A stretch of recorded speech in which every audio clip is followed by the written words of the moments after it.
ఏంది మచ్చా ఇప్పుడు ఎక్కడున్నాం? ఇప్పుడే శిల్పారామం వచ్చాం మచ్చా. శిల్పారామమా? ఇక్కడేముంది మచ్చా? ఇక్కడ ఏముంది అంటావు మచ్చా? ఒక్కసారి చూడు మామా. బొమ్మలు, గాజులు, కుండలు, తోలు బొమ్మలు, గార్డెన్ పార్కులు, నాట్య మండలి, అబ్బో ఇలా అనుకుంటూ పోతే చాలా ఉంటాయి. అయితే ఒక్కసారి వెళ్ళి చూద్దాం మామా. Hello friends, welcome back to our channel. నేను మీ వేణు. ఈరోజు మనమైతే భారతీయ సంస్కృతి హస్తకళా వృత్తులకు నిలయమైన శిల్పారామం వచ్చాము. ఇది సరిగ్గా హైటెక్ సిటీ ఫ్లైఓవర్ కింద నుండి రైట్ తీసుకొని కొద్దిగా ముందుకు వెళ్తే శిల్పకళా వేదిక వెనకాల శిల్పారామం అయితే ఉంటుంది. ఇది మార్నింగ్ 10కి ఓపెన్ చేసి నైట్ 8కి అయితే క్లోజ్ చేస్తారు. ముందుగా ఇక్కడ లోపలికి వెళ్ళాలి అంటే టికెట్ తీసుకోవాలి. ఇక్కడ టికెట్స్ నేరుగా తీసుకునే ప్లేస్ ఇది. అలా కాకుండా ఆన్లైన్లో తీసుకోవాలి అనుకుంటే పక్కనే క్యూఆర్ కోడ్లు కూడా పెట్టి ఉంటాయి. ఆ క్యూఆర్ కోడ్లు స్కాన్ చేస్తే మనకు టికెట్ రేట్స్ అయితే కనిపిస్తాయి. పెద్దలకు అయితే 60 రూపీస్గా ఉంది, మరియు చిన్నపిల్లలకైతే 20 రూపాయలుగా ఉంది.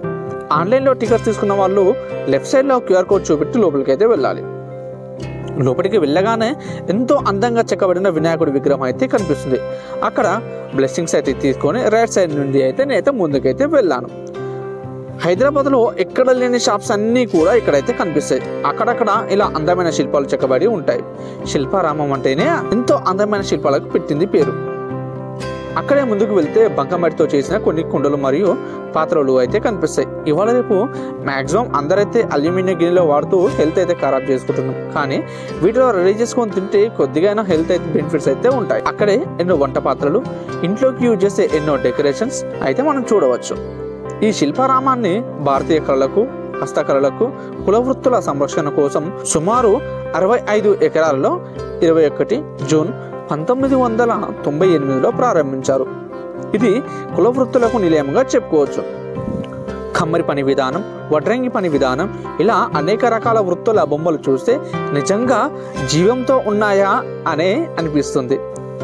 ఈ ప్రదేశాన్ని టోటల్గా తిరిగి చూస్తూ ఉంటే నా చిన్నప్పుడు విలేజ్లో ఆడుతూ పెరిగిన రోజులైతే నాకు గుర్తొస్తుంటాయి. ఇక్కడ గిరిజన జీవన శైలిని తెలిపేలా, వారి సంప్రదాయం ఎలా ఉండేది అని చూపించేలా కొన్ని గృహాలు అయితే నిర్మించారు. ఎంత న్యాచురల్గా ఉన్నాయి అంటే దాంట్లోకి వెళ్తే ఒకప్పుడు మా అమ్మమ్మ వాళ్ళకు పాత ఇల్లు ఉండేది. ఆ పాత ఇంట్లోకి వెళ్తే ఆ ఇల్లు ఏ విధంగా ఉండేదో సేమ్ అలాగే ఈ యొక్క ఇల్లు కూడా ఉంది. అక్కడే కొద్దిగా ముందుకు వెళ్తే బోటింగ్ అయితే ఉంటుంది. పర్ పర్సన్ వచ్చేసి 30 రూపీస్కి అయితే ఛార్జ్ చేస్తున్నారు. ఈ బోటింగ్ చిన్నగా ఉన్న బోటింగ్ చేస్తూ ఉంటే ఏదో ఒక చిన్న ఐలాండ్ చుట్టూ తిరుగుతున్న ఫీలింగ్ అయితే నాకు వచ్చింది. అలా ముందుకు వెళ్తే ఒక చక్కని లేక్ వ్యూ పాయింట్ అయితే వస్తుంది. ఇది కేరళ వైబ్ని అయితే తీసుకువస్తుంది. అక్కడ కొన్ని ఫొటోస్ అయితే తీసుకొని ముందుకు వెళ్ళాను. అక్కడే శ్రీకృష్ణుడు పిల్లని గురువు పట్టుకుని ఉన్న ఒక అందమైన వ్యూ పాయింట్ అయితే ఉంది. అక్కడ ఫొటోస్కి అయితే చాలా పోటీ అయిందని అయితే చెప్పుకోవచ్చు. అదే సమయంలో నేను ఒక బుల్లెట్ కార్ట్ అయితే చూసాను. అదేనండి ఎడ్ల బండి. లిటరల్లీ నేనైతే దాన్ని చూసి అయితే మైమర్చిపోయానండి. నేను మా చిన్ననాటి సమయంలో మా తాతగారితో పాటు మా పొలంలో వేసిన వడ్లను తీసుకురావడానికైతే ఆ ఎడ్ల బండి మీద అయితే మా తాతగారితో కలిసి అయితే నేను వెళ్ళేది. సో ఆ రోజులైతే నాకైతే గుర్తు చేస్తాయి. ఇక్కడ గార్డెనింగ్ ప్లేస్ని కూడా చాలా నీట్గా మెయింటైన్ చేస్తున్నారు. చిన్నపిల్లలు ఆడుకునేందుకు చిల్డ్రన్స్ ప్లేయింగ్ ఏరియా కూడా ఉంది. దాని పక్కనే కొన్ని రకరకాల పక్షులను ఉంచారు. కొన్ని పిట్టలు, పక్షులు, నెమ్మలను చూసి చాలా సంతోషించాను. అలాగే కొద్ది దూరం వెళ్ళాక నాకు అక్కడే కల్చర్ పార్క్లోకి వెళ్ళాను. అది కూడా బాగానే ఉంది. ఒక లవ్ నేమ్స్తో కూడిన రాక్స్ మరియు గోస్ట్ రైడర్ వాడిన బైక్ అయితే ఇక్కడ ఉంది. మరియు అది అలా చూసేసి ఇంకా కొద్దిగా ముందుకైతే వెళ్ళాను. దానికి పక్కనే చాలా చక్కగా మన కళ్ళ ముందే జరుగుతుందా అన్నట్లుగా శ్రీకృష్ణుడు గోపికల వస్త్రాలు అపహరించి వారితో ఆడుకుంటున్న సన్నివేశం ఎంతో అందంగా ఉంది.